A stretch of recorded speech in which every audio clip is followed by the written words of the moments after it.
नमस्कार sir. Sir मुझे है ना भाई 2020 में प्रॉब्लम हो गई थी मेरी रीढ़ की हड्डी में, और मेरी नसें नीचे के हिस्से की दब गई थी। तो फिर हमें तुरंत डॉक्टरों से मिलकर हमने जिंदल हॉस्पिटल में ऑपरेशन करवाया। वो इतना सक्सेस नहीं हुआ था। तो उसके बाद मेरे से जैसे डॉक्टरों ने बोला भाई आप आराम करो, गाड़ी नहीं चलानी, नीचे रहो, सीढ़ियाँ नहीं चढ़नी। तो मैं बड़ा मायूस रहने लग गया था, और कई बार तो मैं अकेला हो जाता था तो रोने भी लग जाता था, भाई ये तो लाइफ ख़राब हो गई, भाई दोनों नौकरी पे हैं मियाँ बीबी, और आज ये लाइफ हो गई। बंदा जब खाट पे आ जाता है तो उसका धन माया सब कुछ बेकार हो जाती है। तो उसके बाद फिर मैंने एक डॉक्टर साहब से भी सलाह ली, वो रीढ़ की हड्डी के ऑपरेशन करते हैं हिसार में। तो वो बोले सर भाई ताइवान चलेंगे। तो हमने फाइनल भी कर लिया था, लगभग ताइवान जाने का 8-10 लाख रुपए का मेरा खर्चा था। तो घर वालों ने भी, मेरी मिसेज ने बोला था भी करवा लेंगे। उसके बाद ऐसा हुआ सर, फिर मैं पेटवाड़ मेरी पोस्टिंग है, गवर्नमेंट टीचर हूँ मैं। तो वहाँ मेरे सामने मेरे साथी हैं एक डॉक्टर पवन जी, गांव में उनकी ड्यूटी है। तो उन्होंने कहा मास्टर जी एक ऐसी चीज़ दिखाते हैं आपको, भाई आप एक बार देखो। तो मैंने उनको तुरंत ये कहा भाई कोई बिना किंतु परंतु करें, भाई तुम मंगा लो, मैं एग्री हूँ। तो फिर वो सर लेके आए और मैंने उसको यूज़ करना शुरू किया।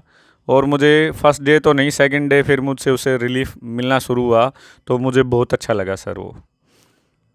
तो कमर दर्द के अलावा मास्टर जी और कोई बेनिफिट मिला हो आपको? सर कमर दर्द के अलावा मुझे नज़ला रहता था बहुत ज़्यादा। मैं राजस्थान से भी दवाई लेके आता था, मेरी माँ को नज़ला था। तो कई लोग कह देते हैं भाई माँ बाप को जो दिक्कतें होती हैं औलाद में आ जाती हैं। तो मुझे नज़ले की बहुत बड़ी प्रॉब्लम थी। मेरा अब नज़ला नहीं है, पूरी सर्दी मैंने टोपा नहीं ओढ़ा, बहुत कम कपड़े पहने हैं, और मुझे मतलब सर्दी फील नहीं हो रही सर। और उसके बाद मेरे इस हाथ में भी बहुत ज़्यादा पेन रहता था। मैं फ़ोन जब भी इस हाथ में ले लेता था तो 2-4 मिनट भी मैं फ़ोन को रख नहीं पाता था। अब मुझे कोई दिक्कत नहीं, पूरा दिन भी मैं इस हाथ में फ़ोन रखता हूँ तो जब मुझे कोई प्रॉब्लम नहीं है। तो एक सुरेश जी, जो आपने ट्रीटमेंट करवाया तो ऑपरेशन करवाया, सिर्फ यही करवाया, कोई देसी ट्रीटमेंट भी करवाया? जैसे अलग अलग प्रयास करते हैं हम लोग।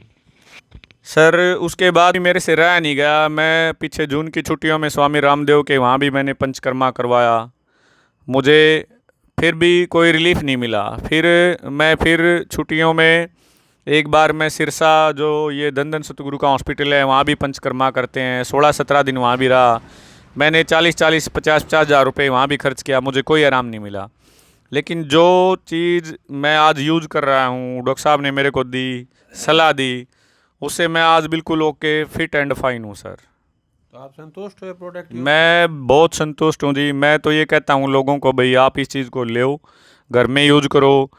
और मेरे ठीक होते ही मैंने सबसे पहले मैं मेरे माँ बाबू के लिए लेके आया हूँ जी। मैं, उनको दिक्कत थी, मेरी माँ के हाथों में दिक्कत रहती थी, नज़ला था। मेरी माँ पे कभी भी पूछो आप, मेरी माँ कहती है मैं ठीक हूँ, मुझे नज़ला नहीं है। मेरे बाबू का भी दर्द रहा करदा जी, कमर में, हाथों में, वो भी ठीक है जी। और पूरा घर हमारा जो कि इस प्रोडक्ट का पानी पीता है, और इस पे हम सोते हैं जी। मैं बिल्कुल ठीक हूँ, मैं गाड़ी चलाता हूँ। मैं राजस्थान गया था, अब 2,500 किलोमीटर घूम के आया, मुझे कुछ नहीं होता। सीढ़ियों में मैं दौड़ के चढ़ जाता हूँ एक जवान बच्चे की तरह। एनर्जी लेवल पूरा? बिल्कुल मेरे अंदर इतनी एनर्जी, आप मेरे साथ पैदल चलो, मैं आपसे ज़्यादा पैदल चलूँगा सर।